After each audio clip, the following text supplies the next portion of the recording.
battle for number one is also heating up in the On3 industry team rankings. Now, USC jumped into the lead just about a week ago, but the question is, can they hold on? There's a couple teams that I think are in a position to battle for the number one spot, but what's your opinion on not just the top 10, but who could be in that battle for the number one spot when all this is over? Well, I think you look at when you look at the way that On3 does its team rankings, it is slanted towards who lands the most blue chippers and most elite prospects cycle in and cycle out. And LSU is in fabulous position to finish number one. They stand at number two right now, led by the number one receiver in the country, number three player overall, Tristan Keys. They're also in the five-star hunt for the number two player in the country overall, Manny Iannacho, the offensive tackle from Baltimore. I would put LSU in his top two right now with Oregon, with Penn State rounding out the top three. LSU's got a great chance to land the number one player in the state, number one jumbo athlete, defensive lineman, offensive lineman, Lamar Brown. They're a finalist for Anthony Tate Jones, the number one edge rusher out of the state of Alabama. And they're also still in play for the number one interior offensive lineman in America, Darius Gray. In fact, I would give them the edge right now. South Carolina is where my On3 RPM is. I probably should slide it over to LSU going into the official visits. So they'll never stop recruiting safety Blaine Bradford, who's committed to Ohio State. Speaking of Ohio State, they're in on quite a few five stars. You have offensive tackle Felix Ojo, the number one ranked recruit in the state of Texas. Ohio State's in the top two for him, in my opinion, with the Texas Longhorns. They're in the top two or three for Tyler Atkinson, the number one recruit out of Georgia, number one linebacker in the land, number 8 player overall. He's certainly high on Georgia, but Oregon and Ohio State are right there. The number one running back in America is Savion Hyder.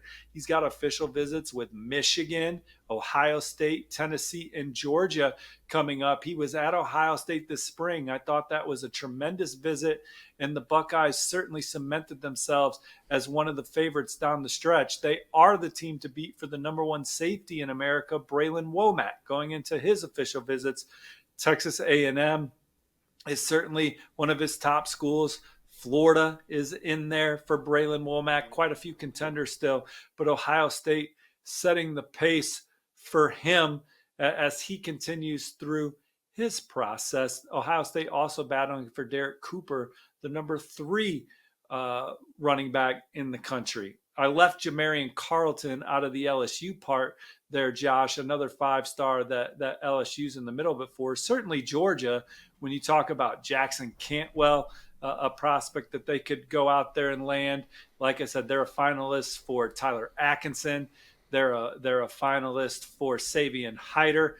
They're working to try and flip Xavier Griffin, one of the most coveted linebackers in the country, 5-star from in-state from USC. That would certainly be huge for them. They're a finalist for 5-star safety Jaira Edwards, the number 2 safety in the country, and then Georgia may be the leader for Derek Cooper, but Ohio State's really pushing hard for him. Ohio State's got a great shot at Carter Meadows too, number 34 player in the country. He's a 5-star with us.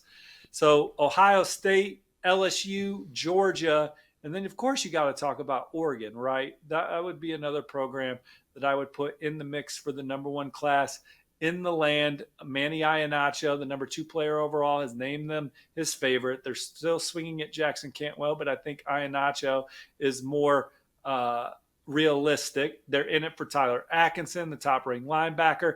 My On3 RPM favors Oregon for Ryder Lyons. They're one of the favorites for the top corner in the country, Brandon Arrington. That's a big one for USC. If they want to finish number 1, they got to keep Brandon Arrington in state. They got to keep the number 2 tight end in the country in state. I failed to mention him with Georgia. The Bulldogs have a great shot to land Mark Bowman as they battle Texas, Alabama, USC, among others. So that's kind of the lay of the land there. the programs that probably have the best chance to finish number one. You have USC in pole position. If they can get Arrington and Mark Bowman, that's huge. They're still battling for Rider Lions.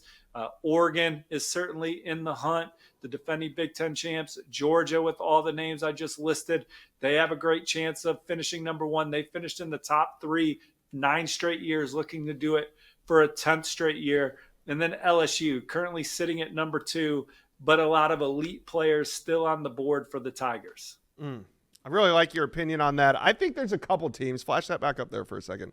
I think USC obviously has a very good chance to finish number 1. Steve, I disagree on LSU. Maybe I just have too much PTSD from last year but they're the right names. You can't leave them out they of the do. conversation. Yeah, they do. I just remember last year too much. That's a fault of mine. Then I would definitely have Ohio State in the mix. I think with Oregon losing Jared Curtis and seemingly fading for Jackson Cantwell, I think if they go 0 for 2 on Curtis and Cantwell, while I think they could definitely finish in the top 3, I just kind of take them out of the running for number 1. From a math standpoint, Iheanacho and Ryder Lyons keeps you in there in the conversation. Yeah, it keeps you in the conversation for sure. And then you go get Messiah. But I think Hampton, if Cantwell ends up at Georgia, that's a big blow to Oregon's chances.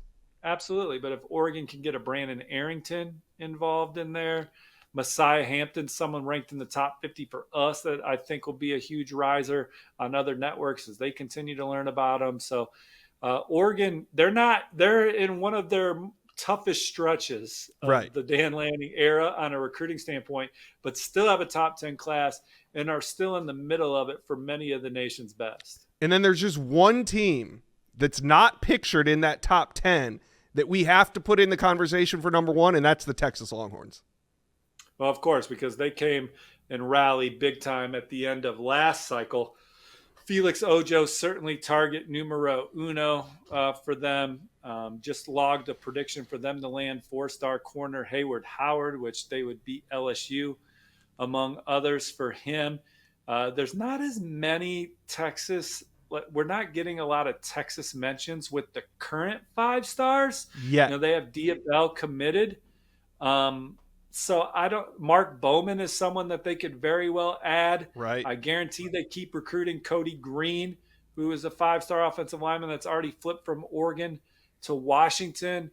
Xavier Crowell there on the short list for, but I like Alabama. They're one of the finalists for Caden Prothro, who is another that I should have mentioned at Georgia. So hopefully people are watching this entire segment as we kind of sift through these names. They are. And find out where their team's at. Jake Krull is a big recruitment for Ohio State and Texas when you're talking about the battle for number 1. Both those programs are a finalist. David Benjamin's another for USC, Oregon, Georgia are some of the number 1 contenders that he is high on. And Jet Washington, another top 40 prospect that could end up at Oregon, but USC's in there battling among others. So the Longhorns, I don't know. I would not put them in that lead group with Georgia, Oregon, LSU, USC, of course, and Ohio State. Those are your 5 favorites for the number 1 class. All right. Now we do know that Texas is going to be formidable for the guys they want.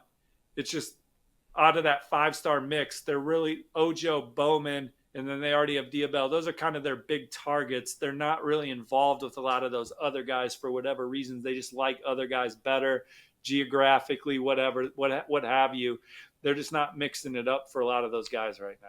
All right. Well, that's a thorough rundown on the current top 10 plus the battle for number 1. So you guys chime in.